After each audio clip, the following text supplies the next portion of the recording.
Et on a commencé cette émission en parlant de Sarreguemines, ville active et sportive, avec un reportage sur la soirée du palmarès sportif.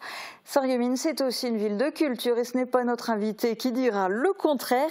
Christine Marchal, au-delà des institutions culturelles comme le conservatoire par exemple, et en plus des spectacles qui sont proposés notamment dans le cadre de la saison culturelle, il y a une tradition à Sarreguemines, c'est celle d'accueillir des artistes, les fameuses résidences. Alors, l'idée, c'est quoi? C'est d'adopter un ou une artiste, voire une compagnie et pendant une certaine durée? Oui, tout à fait. Alors j'aime bien le terme d'adopter, mais ça va dans les deux sens. Je pense que ce sont des artistes qui nous adoptent aussi et nous on les adopte. Alors il y a des durées différentes selon les projets qui sont mis en place. Il y a des résidences qui vont durer plusieurs mois et des résidences qui durent plusieurs semaines. Quelques-unes c'est beaucoup plus court. Donc tout est possible dans ce cadre-là. Mais en tout cas, chaque fois, c'est des rencontres avec des artistes, avec leurs œuvres, avec ce qu'ils ont envie d'exploiter, etc. Donc c'est ça l'intérêt. C'est vraiment le partage et les rencontres. Et en ce moment, l'artiste qui achève sa résidence, c'est la metteur en scène Nadège Coste. Alors, elle ne pouvait malheureusement pas être là avec nous sur ce plateau, mais j'ai pu lui poser quelques questions en visio ce matin. Oh, je crois que Sarreguemines m'a adoptée. Non, je suis très heureuse d'avoir fait cette résidence de territoire.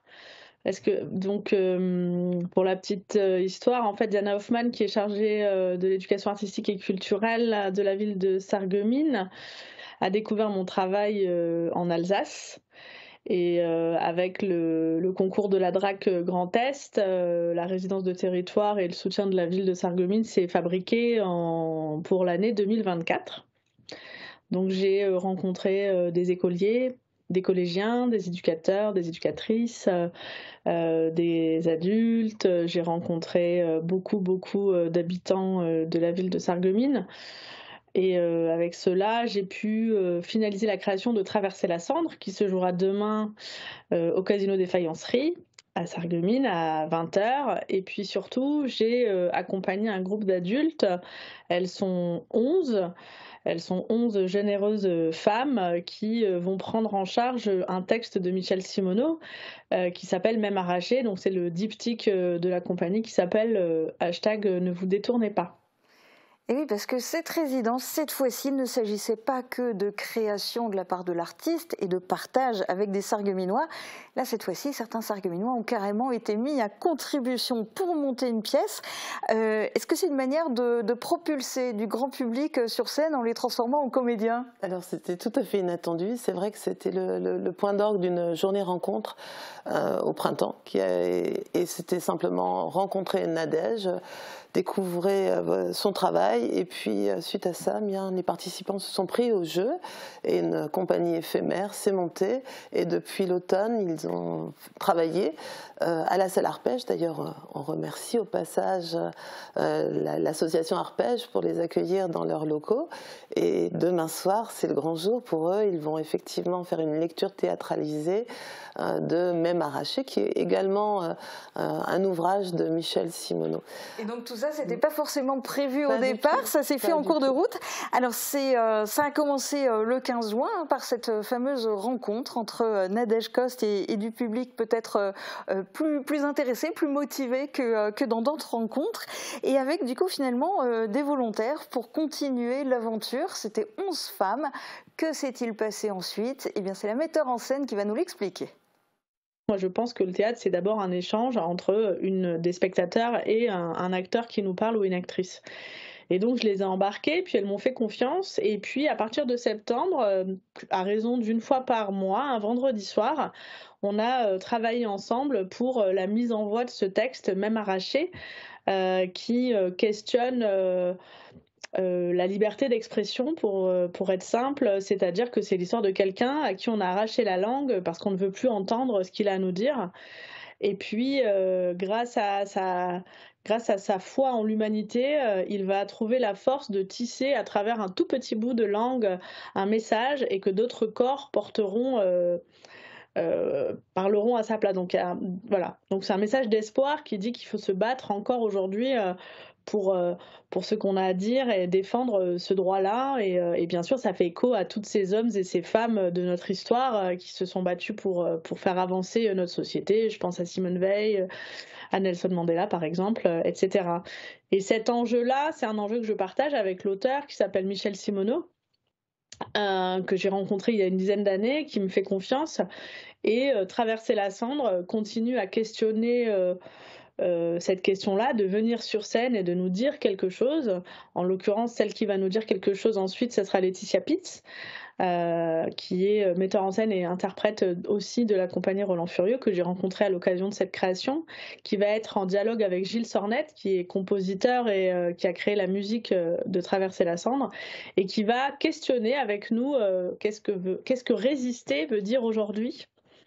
Et pour ce faire, pour se poser la question de qu'est-ce que ça veut dire résister, qu'est-ce que ça veut dire ne pas s'avouer vaincu, parce que parfois on a tendance, je crois, moi la première, à baisser les bras, parfois, face à tout ce qui ne va pas dans notre monde, va chercher l'histoire des Sonderkommando pendant la Seconde Guerre mondiale, qui ont archivé, noté, enfoui ce qui se passait à Auschwitz, dans cet terrible moment de notre histoire.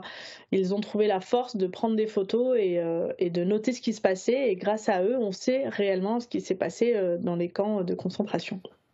À découvrir donc sur la scène du Casino demain soir, jeudi 12 décembre à 20h. Donc d'abord les actrices sarregueminoises, comédiennes d'un soir, et puis Traverser la cendre, qui sera interprétée notamment par la comédienne Laetitia Pitts. J'ai envie du coup de vous poser encore une autre question, Christine Marchal, c'est ok, on voit bien le travail qui a été mené, on voit bien ce que ça peut apporter à l'artiste, mais pour la ville de Sarreguemines, accueillir des artistes en résidence, qu'est-ce que ça apporte ? Alors beaucoup de choses, parce qu'en fait on est confronté à leur sensibilité, à leur vision du monde, et ça interroge, donc ça c'est très important. Alors il faut quand même préciser que toutes ces résidences, alors notamment depuis l'année dernière, elles s'inscrivent dans notre démarche et notre politique culturelle sur l'éducation artistique et culturelle, qui touche tous les âges de la vie. D'ailleurs on le voit bien avec cette compagnie éphémère qui n'était pas du tout prévue au départ. Le fameux label 100% EAC. Le label 100% EAC, tout à fait. Et donc Nadège, c'est aussi une histoire incroyable. C'est une rencontre, moi je l'ai rencontrée à Avignon, on a programmé un premier spectacle qui était Ma langue dans ta poche. Un travail a été fait avec des collégiens autour de cette œuvre-là, des professeurs de français, et ce travail, c'était déjà en 2023. Ensuite on s'est dit, mais c'est quand même chouette le travail qu'elle fait, donc on a envie de poursuivre l'aventure. Ça devient une résidence qui dure 1 an. Durant cette résidence, elle va rencontrer beaucoup de monde, elle va rencontrer les jeunes de la mission locale, elle va rencontrer aussi de jeunes adultes qui sont en FLE, français langue étrangère, elle va rencontrer des personnes de la médiathèque, etc. Donc il y a beaucoup de choses qui sont faites, elle fait beaucoup d'allers-retours d'ailleurs, vraiment elle s'imprègne du territoire. Et de tout ce travail-là, elle va bien sûr elle-même nourrir son travail. Donc elle nous apporte quelque chose, son regard, sa sensibilité, sa création. C'est pas forcément toutes les résidences n'aboutissent pas à une création. Là, ça va être le cas parce qu'elle va travailler sur une autre œuvre qui va s'appeler Iceberg et qui va être nourrie de toutes ces rencontres. Et en tout cas, c'est effectivement un vrai plus pour les artistes. Écoutez le ressenti de Nadège Coste. Ça fait surtout du bien parce que, comment dirais-je, parfois on est enfermé dans nos créations, on est enfermé dans nos théâtres, et c'est important d'aller à la rencontre, c'est important de partager nos questions, surtout dans un moment où parfois, souvent, les gens nous disent c'est pas pour moi le théâtre, je vais pas comprendre, et en fait finalement on se rencontre et c'est vrai que les gens après la rencontre ont envie de nous retrouver, donc c'est vraiment un moyen, ces résidences de territoire, de se retrouver parce qu'on s'est un peu perdu. Alors là, pour Nadège Coste, ça se termine. Qui sera le prochain artiste en résidence à Sarreguemines ? Voilà, alors c'est vrai que depuis l'année dernière, on accueille un artiste en résidence de territoire, comme Nadège vient de l'expliquer. Donc c'est vraiment plus près de notre territoire. Donc pour cette année, c'est 2 artistes. Donc il y a Mathilde Dieudonné et Jérémy Ferry.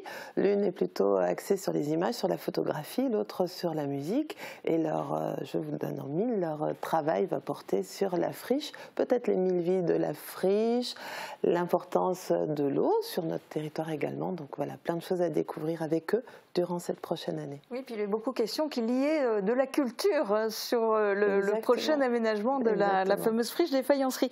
Et bien, merci beaucoup d'être venu sur ce plateau, Julia, pour nous parler des résidences d'artistes.